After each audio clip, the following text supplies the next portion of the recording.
How are we already done with the qualifying season? How was Big Time the last one? I guess time flies when you're having fun. Can you believe it? Can you believe we've been doing this for 4 years?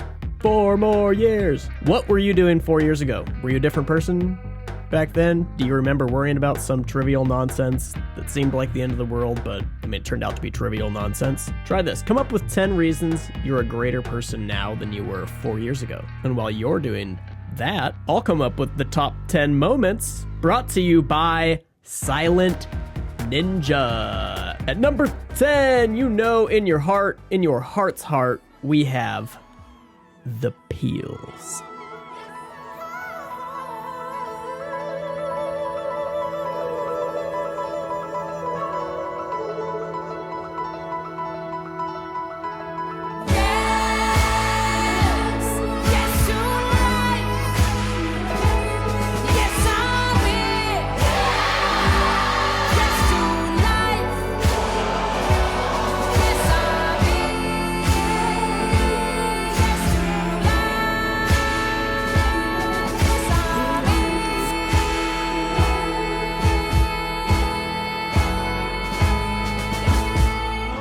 Make sure I say yes to life. Make sure I say yes to wife.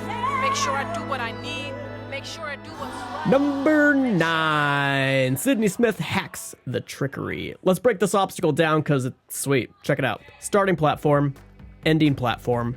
You're allowed your hands on this board, which is fastened to a sliding system in a way that makes it impossible to hang any other way than both hands straight across from each other. You're also allowed this trampoline. There's a barrier around halfway through the ride that the athletes must dodge by temporarily dropping from the board, bouncing off the trampoline, and catching the board on the other side of the barrier. Really, that's how to do it. Unless you're in the mood to break the beta like Sydney was. Sydney mounts the obstacle, dismounts, and slightly tosses the board backward to give herself a few seconds of tolerance, and times a jump from the trampoline, totally changing how the obstacle functions. Number 8, we have Phil versus Bergie on the Big Time Speed Round. Ever play any video games? Of course you have, nerd. Let's take the greatest video game ever created into consideration, and this isn't up for debate. Super Smash Bros. Melee. In character choice, you tend to sacrifice one ability to boost another when choosing a fighter. Some characters may excel in certain domains of movement while sacrificing others. Caleb Bergie has an insane top speed and ridiculous power. In a linear course where there are large gaps to cover and the necessity for crazy power, he's probably close to undefeated. He's like Captain Falcon. I would compare Phil Folsom to Fox McCloud. This is where insane scrambles, tight corners, direction changes, and unmatched frame data come into play. Now look at these runs. And note moments where spans of straight lanes and acceleration go head to head with the ability to take corners quickly and win the scramble.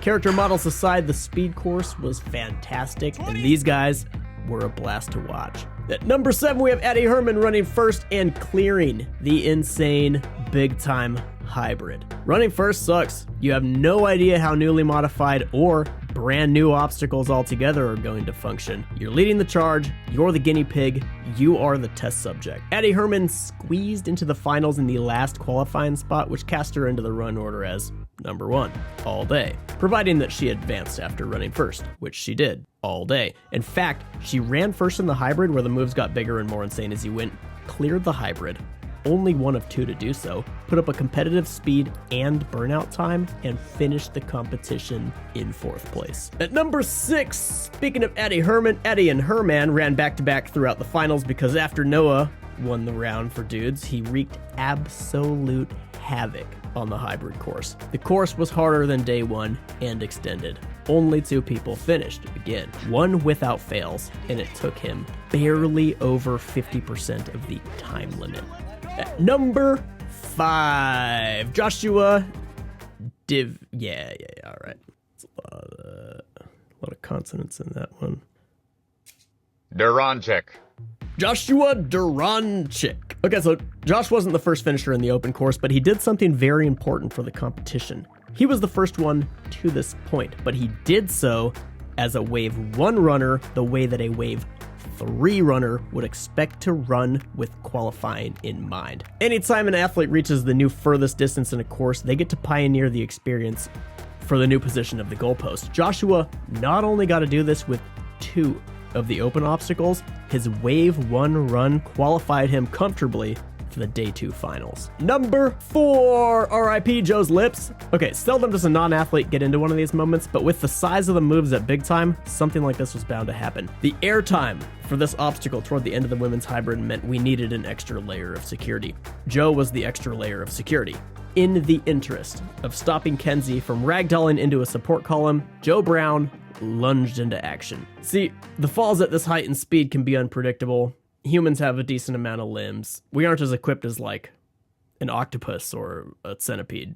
You know, we're average. Better than like a worm. Speaking of limbs, Kenzie slowed down most of her momentum using the most comfortable appendage she could react with. Her elbow. To the toughest and most durable part of Joe. His mouth. Although it was a gritty part of the day, everyone, including Joe, laughed it off, and knowing Joe, he'd do it again in a heartbeat if it meant for a safer run for the athletes. Number 3, Jackson Erdos shows no mercy. Jackson is at the cutting edge of the NSC meta this year. Out of 8 qualifiers, he competed in 6. That's 75%. Out of the 6 qualifiers he did, he made it into the top 4 5 times. Shout out to Obstacle Academy. Out of the 6 qualifiers Jackson has done in Season 4, he won half of them. This year is more difficult than ever. The courses are harder, because the athletes are better, because the courses are harder, and that goes on and on and on. In the ridiculous, turbulent churn of human athleticism, agility, and strength that is the NSC, Jackson adds another big-time notch to his ever-lengthening competition belt. At number 2, Nathaniel Hanvu takes down the hybrid. First finisher. It's huge. It's a massive accomplishment. In some circumstances, the first person to finish a course really has a stronger bragging position than the fastest finisher, especially in the NSC where every obstacle is so complicated, difficult, new, or all of the above. Not only was Nathaniel the first finisher out of 2 total, he had a giant beta break on the last obstacle. Absolutely giant. He ran early, never made it to NSC Pro Finals before, and surrounded by the industry's top performers, he placed 4th and qualified for the championship. At number 1, Oxara. Oxara has orbited the top spot all year. She's done 4 qualifiers here in Season 4, but never quite hit that bullseye. In fact, her athletic record has outstanding consistency, but no first place finishes. That changed. After winning the open course, she positioned herself in a competitive position all weekend. A 5th place in the hybrid course kept her safely in the conversation going forward, and after a 2nd place in the speed round, losing only to one of the sport's fastest women, Oxara won the burnout. Like, really won the burnout. Several touch points further than any other competitor, Oxara took home her first. Big time was crazy. The athletic drama, the obstacles, the intensity, all of it. That was it, gang. We have one event left here in Season 4, and it's the championship. Huge shout out to Silent Ninja for sponsoring another Top 10 Moments. We will see you down south at Rock Solid for the finals.